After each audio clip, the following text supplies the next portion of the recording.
Live now? All right. Literally just when I hit the button to go live, our internet had a stroke yet again. Thank you very much, Victor Shi. Okay, I blame you. This is all your fault. Okay. But yeah. All right. Great show coming up tonight. If our internet allows it, stay tuned. Hi, everybody. Wrong thing. Sorry.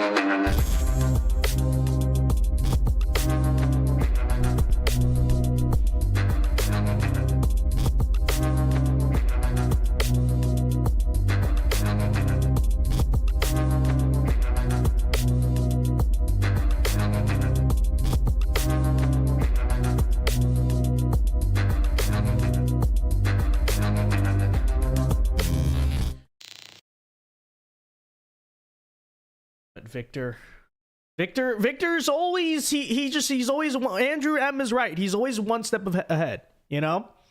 And this is what he does. He will, you know, we'll get in a good segment making fun of him and doing all that stuff. And then he just sabotages the internet. You know, we play clean. We fight with rhetoric. We make fun of him. We make jokes about the guy. And in turn, he pays that back by sabotaging the internet. Okay, so this is really our fault. You know, we play clean in the internet war, and then every stream, it's just, yo, your internet's not working, and you know, Victor Shi's over here cutting the cords. But anyways, folks, we are live tonight from the great state of Florida. It is October 26th, the year of our Lord 2023, and I am your host, thevincedao. Lot to talk about tonight. All right, right off the gate, we're going to talk about this Maine shooting and the whole situation there. Obviously, in the political context, I mean, it is very much a tragedy what has happened, and we'll talk about it in a second. But you got to also discuss, obviously, the agenda for gun control that is likely and already being pushed by, you know, the other side. So we got to talk about that. Also, this Queers for Palestine crowd is back. You know, the people on college campuses who just are making fools out of themselves, and it's just very ironic and I've said this before, it's very ironic to see American leftists siding with Palestine, blah blah blah. Anyways, we're gonna react to some of that tonight.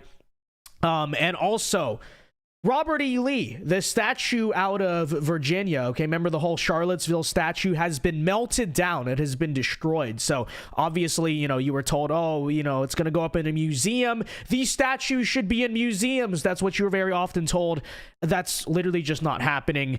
And some chaos and civil war in the Arizona GOP. Those are tonight's stories. But first, folks, before I begin tonight's show, everyone right now, be sure to leave a like on the stream, subscribe if you are new, and as usual, if you would like to support our show tonight, feel free to do so via the super chats. But with that said, folks, let us get into our stories for tonight. The Hour of Dow commences shortly here.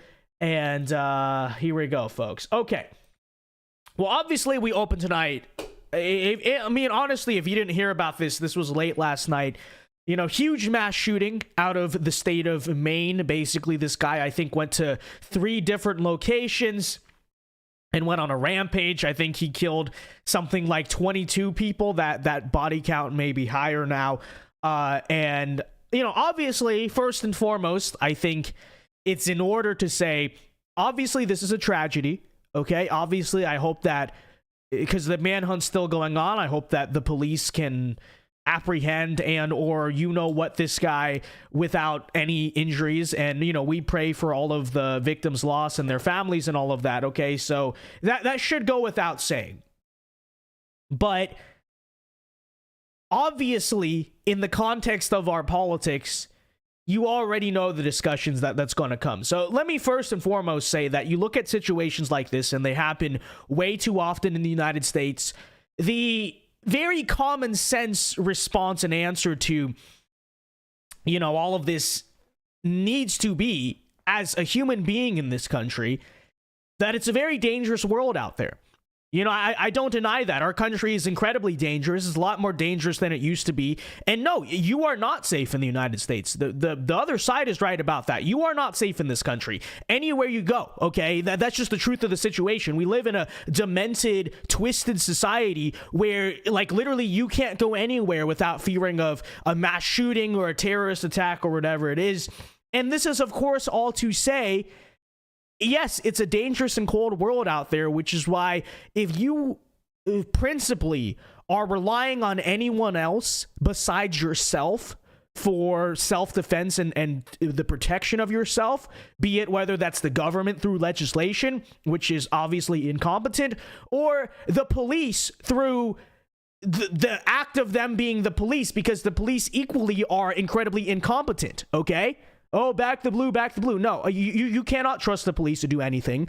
You see in this country, especially in the big cities where this type of stuff happens, they don't do their job half the time. And the reality is, even when they do their job, you still should not be relying on them, okay? So that's first and foremost what I have to say. Now, what's also important to point out, because I guarantee you this situation is going to be a huge part of the political narrative, because the shooter actually is, in this case, yes, a white guy who did use an AR-15 style weapon, or at least that's what it seems like, to do this shooting. I want to point something out here. Okay, when we talk about the failures of government and the failures of law enforcement and why you cannot trust them with your life or to defend your life, and anyone, whether it's gun control or whatever else, trying to run to political solutions to this problem instead of personal solutions, are complete fools and, frankly, putting everyone else in danger here. Let's talk about this Robert Card guy, right? Because obviously that the primary target is going to be gun owners politically. They're going to say, it's your fault. You with the gun, you who has guns to protect yourself or go hunting or whatever it is, you are the reason this happened. You need to be the target of this, and you need to let our federal agencies and bureaucracy and all of that stuff come and take the guns and all that. The whole story here. Well, let's point out, okay, the backstory behind this guy. I think his name is Robert Card, who actually did the shooting. Okay, so as reported here by Eric Sprackland, the shooter in Maine was a trained firearms instructor. So you're probably thinking, okay, well, what's the big deal about that? Army reservist, all that stuff. Okay. Well, he reported mental health issues and committed to a mental health facility this summer. And on top of that, not only, okay, well, he reported to a mental health facility. I mean, people do that. Okay. He threatened to shoot up the National Guard base in Maine. All right. And from everything it seems in this report on him, law enforcement knew this. Okay. Again, this summer, he reported to a mental health facility for 2 weeks. He was released, including hearing voices in his head and threats to shoot up the National Guard base in Maine. And yet, with all of this evidence, did local police do anything to stop this before it happened? No. Did the FBI do anything? Did Homeland Security? Again, this guy already was mentally ill. There's a track record of that. And he made known threats to shoot up a National Guard base, to commit a terrorist attack already. And yet all of these warning signs were ignored. And then the shooting happens. And then consequently, the discourse of the shooting is not, right? The discussion we have afterward is not the failure of law enforcement, the failure of our intelligence agencies, the obvious red flags, and no one stepped in to stop this guy, right? The blame doesn't go back to the governmental agencies who, I'm not going to say allowed this to happen, because, I'm not here to spread any false flag conspiracies. Okay. I'm YouTube. I'm not doing that, but I will say was negligent in preventing this from happening. I think that is objectively true. We can discern that, right? But of course, naturally, the blame's going to fall on you, on the gun owners, on the pro-gun people. Of course, we're going to be told the blood is on our hands, when, of course, it's obviously the case here that you had a failure of law enforcement and espionage and all of that stuff. You ignored clear warning signs, and then big whoop, right? Big surprise. The guy went and did something similar to what he was threatening doing in his mental illness already. Isn't it interesting how that works? And of course, it would be one thing if you had one failure of law enforcement, but folks, this is not the first time we've seen this, okay? In fact, virtually close to all of the recent mass shootings we've seen in American history, there have been warning signs about, okay?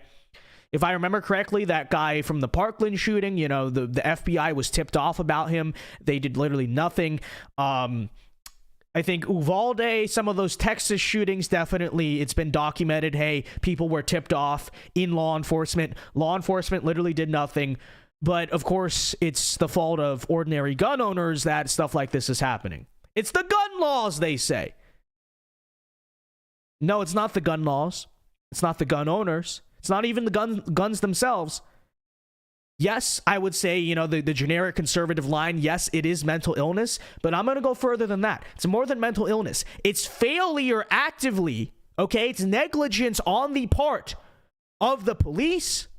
Yes, looking at you, the police, federal law enforcement, the FBI, all of that stuff, all of that combined, okay? That's the reason this shooting happened.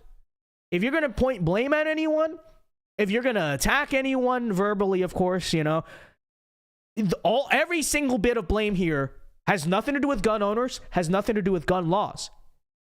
It is law enforcement for ignoring all of the obvious warning signs here and allowing all of this to happen. Okay? So, like I said, you know, everything that happened is a tragedy. Okay? Right now, I heard they're cornering the guy. They're in a standoff. You know, I pray for the safety of the police officers. I hope this scumbag is dealt with, obviously. But in the post-mortem talk about all of this, if you're going to blame anyone, the blame is directly on law enforcement. It's actually their fault that this happened, because there were obvious warning signs. They did literally nothing about it. Okay?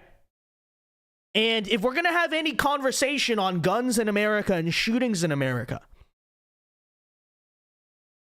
it really has to be, why does it seem like a consistent pattern? Because again, folks, this is far from the first time we've seen this. Why does it seem like a consistent pattern that with every single one of these mass shootings, there are obvious warning signs? In this case, the person literally threatened that he was going to do a shooting. You know, he was an Army reservist, a firearms instructor. He was also clearly schizophrenic, mentally ill, whatever he had. He was saying that voices in his head were threatening to go shoot someone at a National Guard base. And we never have a conversation on that. Again, I'm not here to spread conspiracies, okay? Let me be clear about that. I'm not accusing anything of whatever, okay? All I'm just pointing out is that maybe there needs to be a conversation in this country every time this stuff happens, why it is that law enforcement ignores the obvious warning signs that are like right in everyone's face here. Just saying.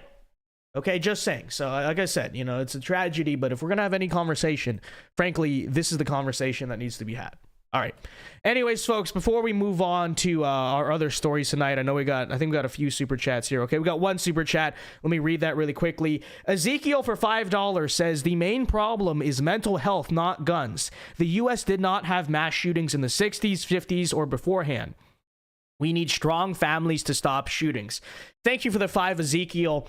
I mean, I think it even goes further than strong families. That's obviously a part of it, but you know, you have to also look at the other things that contribute to mental illness. These prescription drugs we give to people. You know, I want to study on that, right? How many of these mass shooters were on SSRIs or Prozac or, you know, whatever other crazy stuff? I think that's a part of it.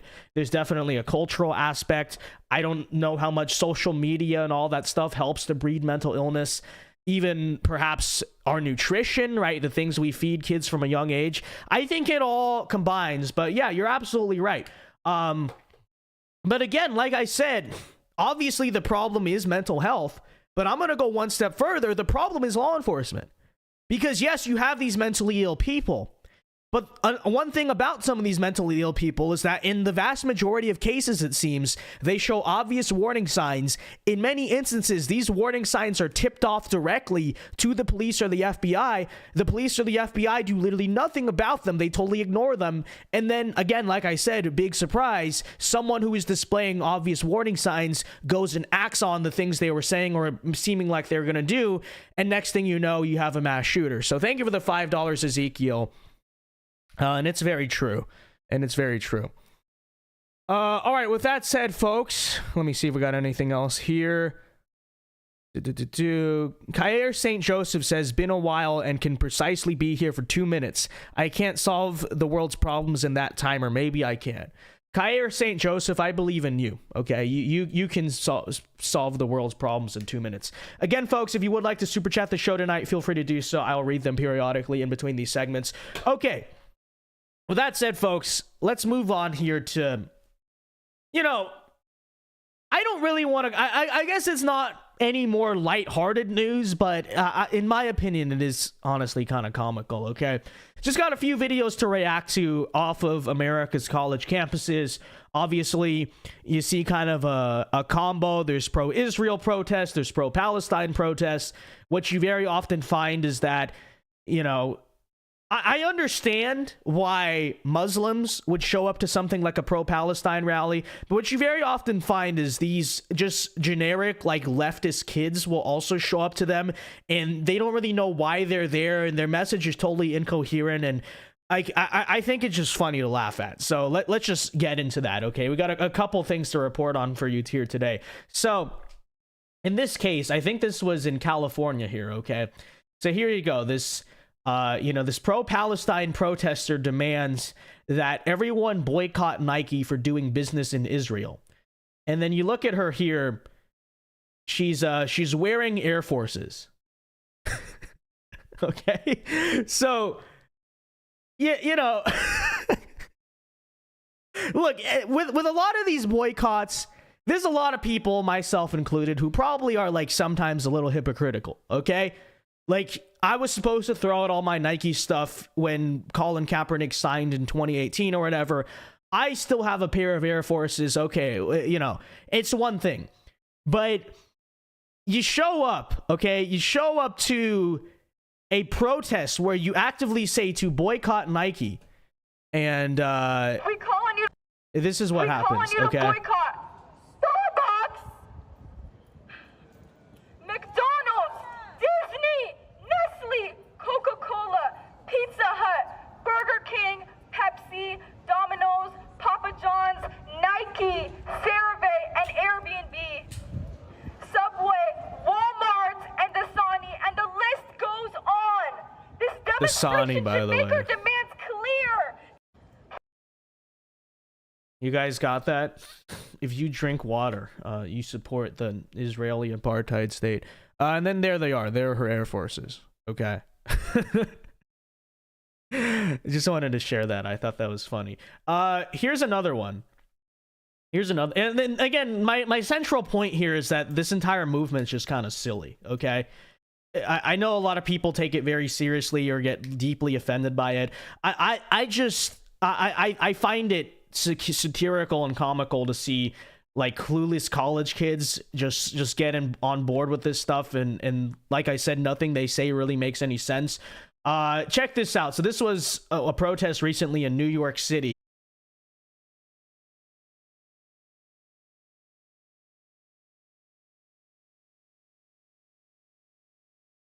Okay, are we back? Victor Shi is doing it here again, okay. It says, we don't want no Jew state. We want all of it. Okay. Now, again, I will, you may be thinking, okay, it would be one thing to chant this in Palestine, right? But this is America. And then on top of that, it's not even like a Palestinian Muslim chanting this, okay? As Ian Miles Strong points out, aren't these all New Yorkers? And who is we? The chick screaming this is black. It doesn't, it's like, what? Okay. So I think, in short, let me say this. I think this is why the pro-Palestine side fails to gain traction, fails to gain like mainstream credibility, is fundamentally because these people cannot get out of their own way, right? Because truthfully, I think there are a lot of Americans who have, like, if your average center of the road American probably doesn't know much about this conflict, but probably truthfully has a nuanced view on all of it historically, right? You know, on one hand, like, but I think your average American probably sees it as this is a complicated conflict and both sides have wronged each other, right? And so both sides, in my opinion, can gain the support or the sympathy or whatever of the average American, okay? But this is the problem with the pro-Palestine side very often. I'm not saying everyone, but very often, is that instead of like having, I guess, a level-headed view on all of it that your average center-of-the-road American who doesn't really have strong feelings on either side can get behind, they just fall into this just ridiculous clown world nonsense, okay? You know, like they're impossible to take seriously. You have them out here, like the girl in the first video saying we need to boycott Nike for doing business in Israel. Okay, anyways, as I was saying, we are back. As I was saying, where was I here? Okay, yeah, as I was, and it's totally incoherent because they say they want a ceasefire and a two-state solution, and then on the flip side, they're out here in the street saying they don't want a Jewish state at all, right? They basically want a total Muslim takeover of all of Israel. So it's like, which one do you want? And you see the problem here, right? You see why, like, very few people in America take the pro-Palestine side seriously outside of Muslims and the far left on America's college campuses? Because this movement, this movement doesn't make any sense. And it's summarized most principally with the whole Queers for Palestine thing. Oh, look, we're LGBT activists in support of Islamic theocracy. It does, like I said, this entire thing is incredibly incoherent and disorganized. And then they wonder why, you know, they gain no, like I said, mainstream credibility and traction. And then for instance, I already know what they're going to come to me saying, okay? Because you know how I feel about this conflict, right? I'm an American. I want to keep America out of this conflict. And like, that's how I feel about it, right? But they're going to come to me saying, oh, you're just running cover for Israel. No, I'm pointing out like clownery where I see it, okay? You know, and I've spent the last couple weeks here pointing out how the neocons are getting too involved in this war and they want to drag America into it, and I've been against that. I'm equally going to point out here how this crap is just like stupid and frankly kind of satirical and unserious here, because, you know, if I were to break down why these people are just so ridiculed by, you know, a lot of different Americans and stuff, is, first and foremost, like I said, if you want to go out and say, I advocate for the human rights of the Palestinians, I disagree with what Israel is doing in terms of maybe past policies or current military strategy, blah, blah, blah. Okay, you know, you'll be called names by a lot of people. I'm not going to call you names, okay? I understand that perspective, okay? But when they very often, as you see from this side, okay, first and foremost, they can't condemn Hamas, right?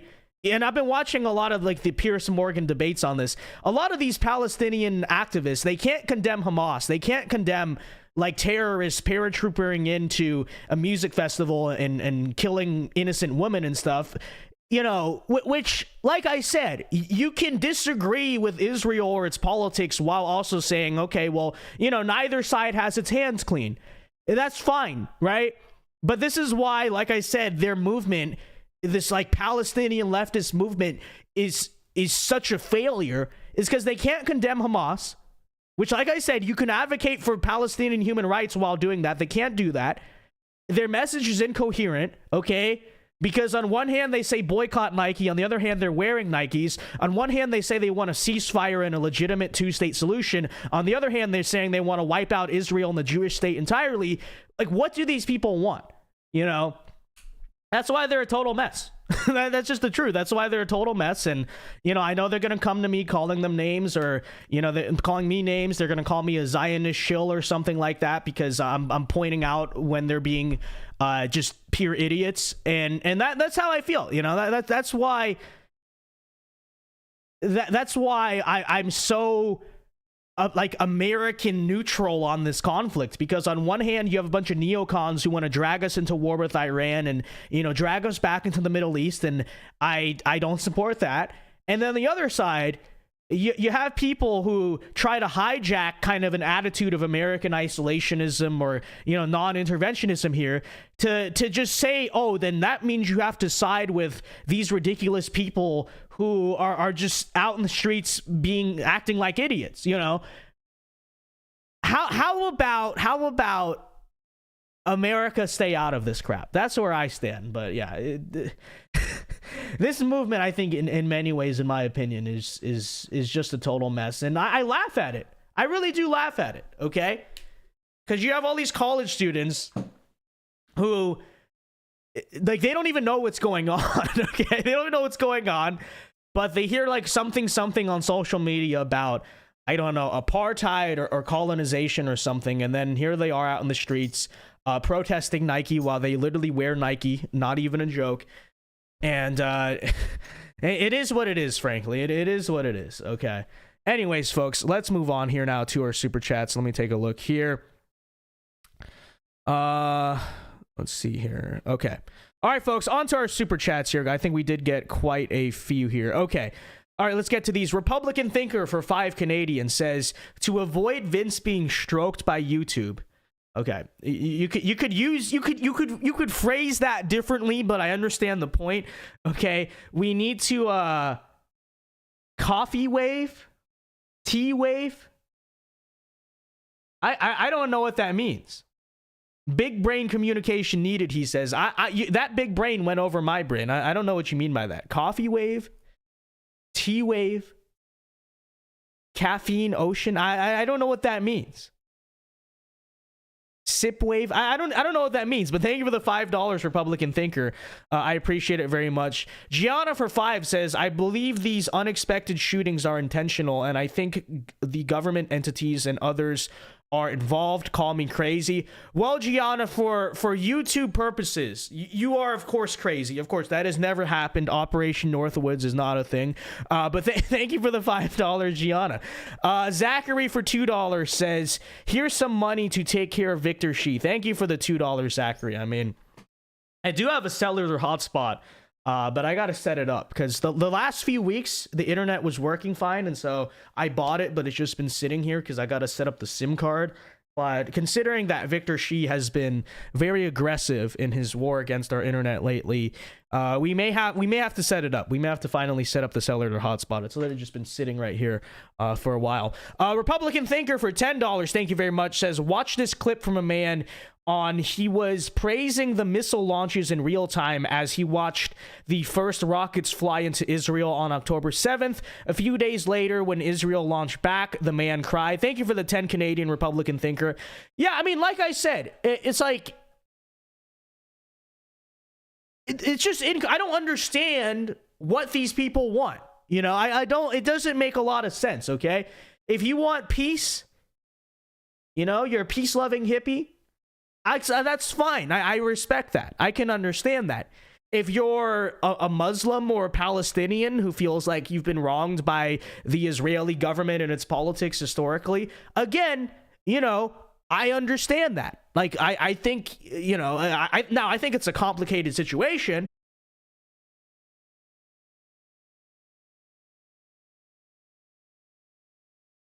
Okay, are we back? All right, I think we're back. We're back. All right. Anyways, as I was saying, before Victor Shi once again rudely interrupted us here, what was I saying? What was I even talking about? Oh, yeah. But it's like, you can't cheer on war on one hand. You can't cheer on, oh, Hamas attacked Israel. Oh yeah, good. This is justice.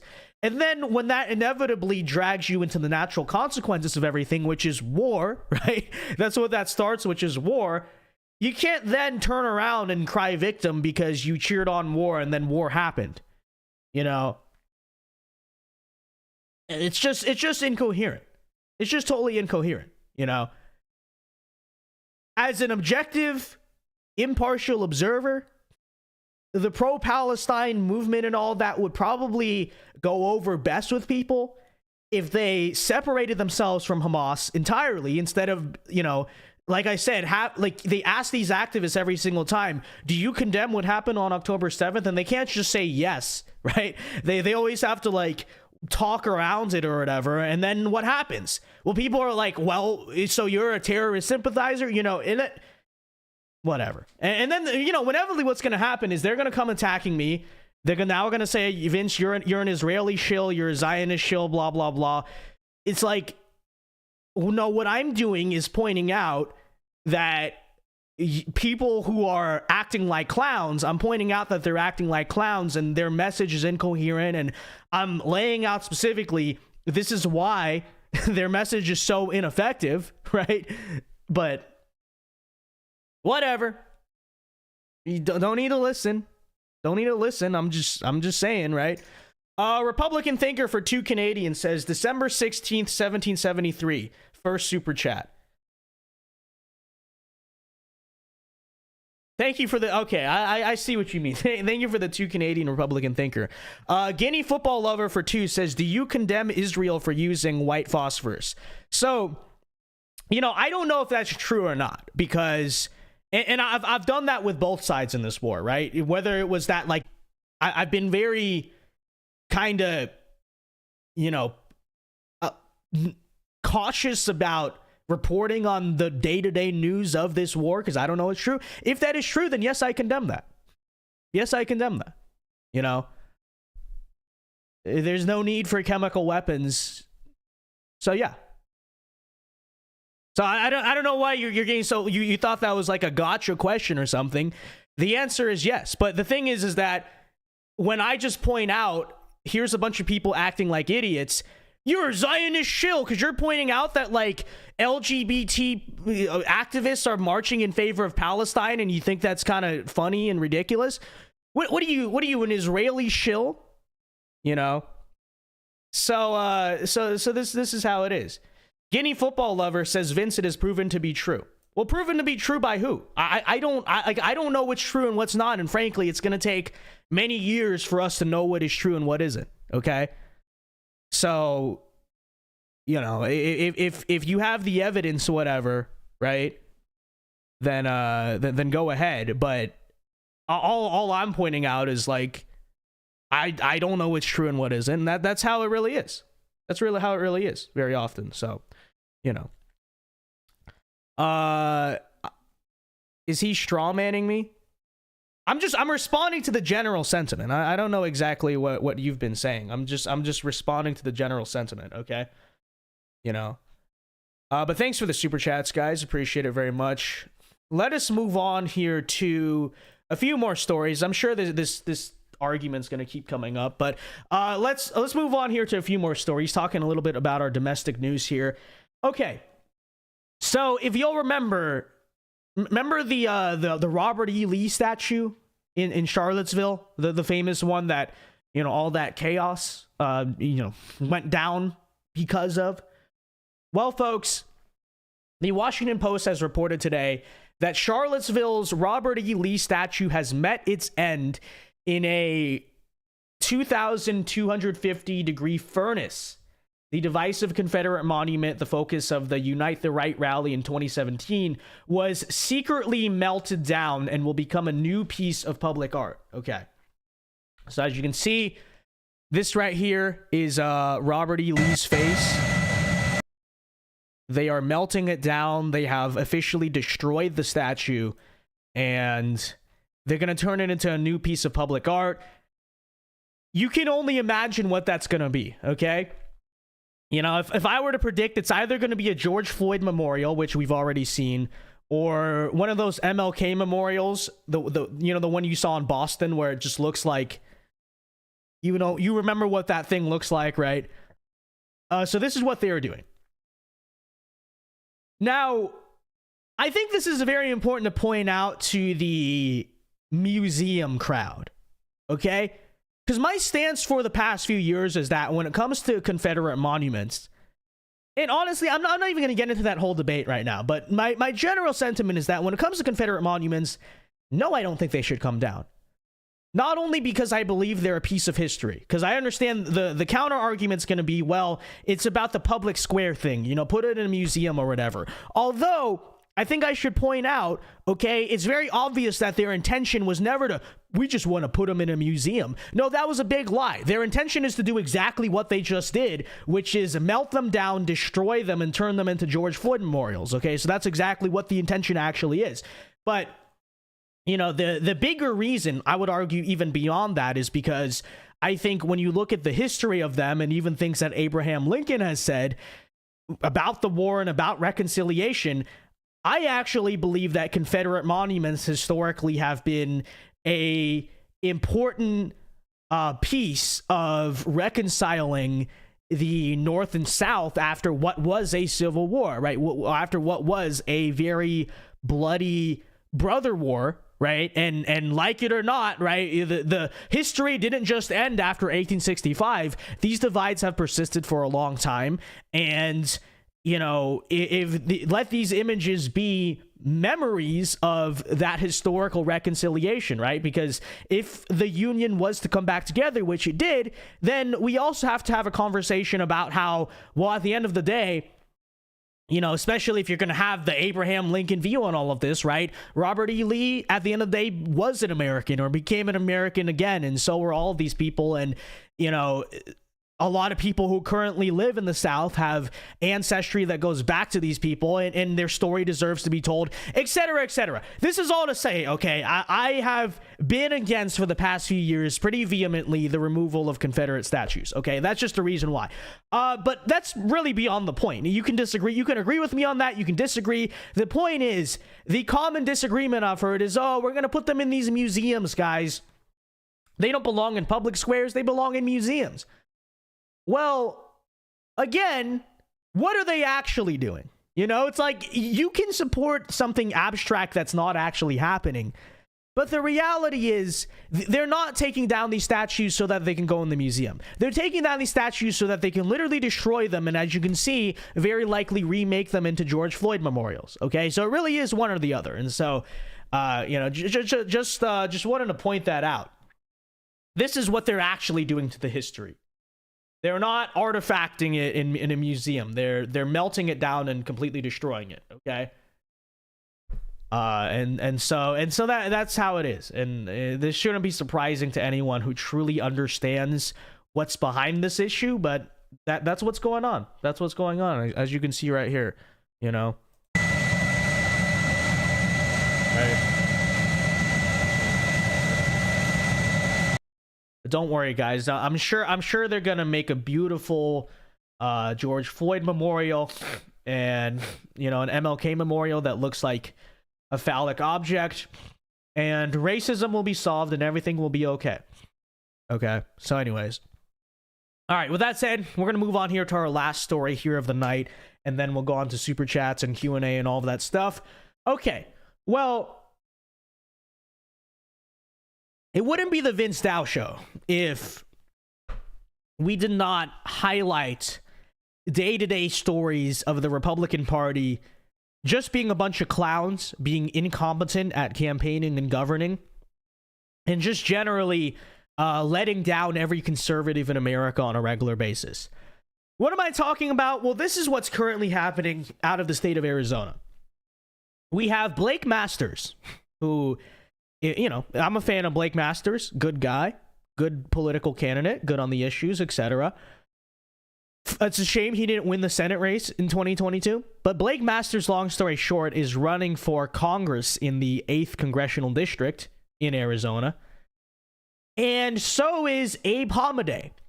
Now, a lot of you guys may be unfamiliar with Abe Hamadeh. Long story short, he, I think, ran for, it was either Attorney General or Secretary of State. One of those positions, I believe. And long story short, if you're not familiar, he's another guy who's pretty solid on all the issues. He's a Trump guy, a MAGA conservative, all that stuff, okay? So you have two good Republicans here in this race, and they both decided to run for the same congressional seat in the 8th district, okay? And not only that, not only is it's not a gentleman's game here either, right? Abe Hamadeh is actively going out and attacking Blake Masters. He went out and said today, one stayed and fought for you, Arizona. The other just ran into the arms of the establishment. Abraham Hamadeh is the Arizona first choice for Congressional District 8. Okay? And this is what they're doing. Now, the reason this pisses me off so much is, you know, we're here tearing each other apart. Two very good Republicans are tearing each other apart. All for what? One congressional seat? Not a statewide position, not a Senate seat, not the governorship. We're doing this for one congressional district. Okay, anyways, as I was saying, before Victor, you know, did his thing again. Okay, so I don't know where I left off. So you're probably thinking, right, the logical thing to do in this situation would be, okay, let's make a deal. Let's both run for different congressional seats or run for different offices altogether, you know? Maybe one guy runs for state senate or, you know, a statewide position or so. Of course, all of these things would make way too much sense for the Republican Party, right? Because you know, if it was two Democrats, let's say it was like, I don't know, Stacey Abrams and Raphael Warnock. Let's just pick, you know, two Georgia candidates in a different state. You know for a fact that if they both lost their races, they wouldn't go together and say, oh, let's both run for the same congressional seat and tear each other apart in the primary. They would say, okay, let's divide and conquer. Okay, let's run for different seats and we'll be fine. Yeah, we can both do our own thing. Of course, like I said, that would make way too much sense. And they are now, you now have two of the best conservatives in the state of Arizona competing and tearing each other apart for the same congressional seat for absolutely no reason. It's like, what are we doing here, folks? What are we doing here? And I got the response of people saying, well, Vince, the reason they're both going for the 8th congressional district is because it's the only open seat that's a winnable thing for Republicans. To which I say, I still don't think that's an excuse.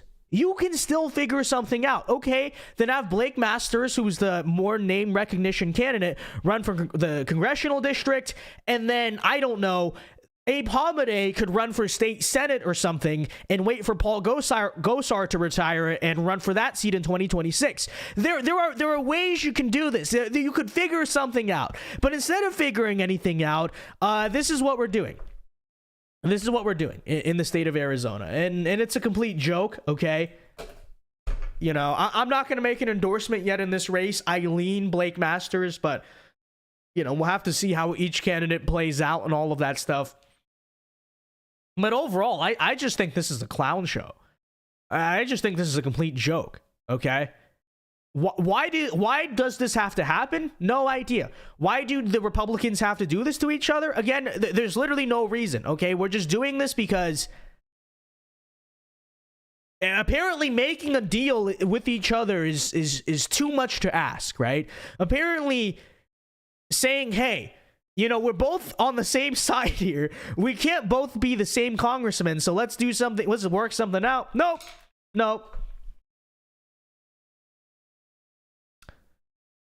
And I think the worst part about this, you know, this is something else that needs to be pointed out. If it's going to be as nasty as a primary as it seems like it's going to be, then what's going to happen is the reputations of both candidates are going to be tarnished in this process, right? That's even so you're damaging each other's political futures. It's mutually assured destruction, because even if one side wins the primary, if it's a nasty primary, either way they're going to be battered and these talking points are going to be around and there's going to be this cloud of doubt around them. That's how primaries work, okay? Let's tear down and destroy each other and gain nothing from it. I don't know. It is what it is. With that said, folks, we'll move on here to our super chat / Q&A. I'll probably do this till about like 9:10 or something. So questions or comments, anything you want read and answered on the show, feel free to do so. Let's check this out. Let's see what the chat is saying about all of this. You're here to throw out wild accusations with no proof. I think he's talking about the white phosphorus thing. I mean, yeah, like I said, I'm not denying. I know you're not talking about me, but like I said, I'm not denying that has happened, because I don't know if it's happened or not. Okay, I'm not here to, bear false witness against either government or entity here, but I have not seen if that is happening from either side. That's wrong. That's a war crime, and it should be condemned. But I haven't seen the evidence that's actually happening. So, Gianna for $2 says, "Are you ready to be drafted?" Yeah, so ready. Let's all go to war for Joe Biden here. Okay, let's all go to war for Joe Biden. Guinea football lover says, "Yes, G. The difference is I'm condemning Hamas and you're not condemning Israel." Well, you said specifically, do you condemn Israel for using white phosphorus? My response was, I don't know if it's true if they're using white phosphorus or not, because like half the news about this war is from Twitter. But I literally said, if it is true they're using white phosphorus, then I condemn them for that. So I don't know what you want. I don't know what you want. You said it's inconclusive proof that they have used white phosphorus. I asked you what that is. Like, we don't know. Like I said, I'm not saying it's not happening. Okay, this war is very messy. All right, I'm the first person to say that. But I don't know how clear it has to be. I said if it is true they're using white phosphorus, then I condemn that. Okay. Now with Hamas, I have not peddled this stuff about like the beheaded babies and all that stuff, because I don't know if that's true, but I think it is true that what happened on October the 7th, right? Even if we don't know the full truth about that, it's pretty clear, right, that civilians were targeted. It was a terrorist attack. And so I condemn that, So I don't know why this is so complicated, right? I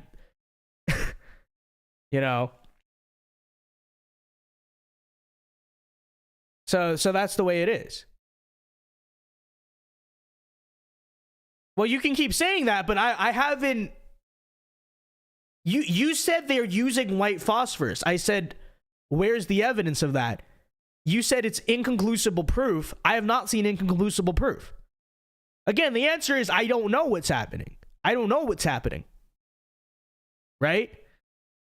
That's why I don't do the atrocity propaganda thing, generally speaking, on either side for this war, because I don't know what's happening. And you don't know what's happening either. So it's like, like I said, if that is true, if that were true, then I would say, yes, I condemn them. But you can't ask me, you can't show me something that I don't know is true and then get mad at me for saying, well, let's find out if it's true. That's all I'm saying. So it's only complicated to people who play victimhood games. I mean, yeah, that is the way it is, That is the way it is.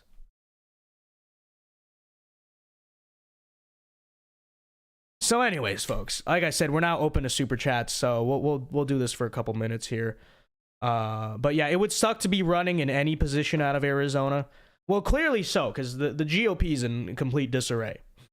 And it's been in disarray for quite a long time,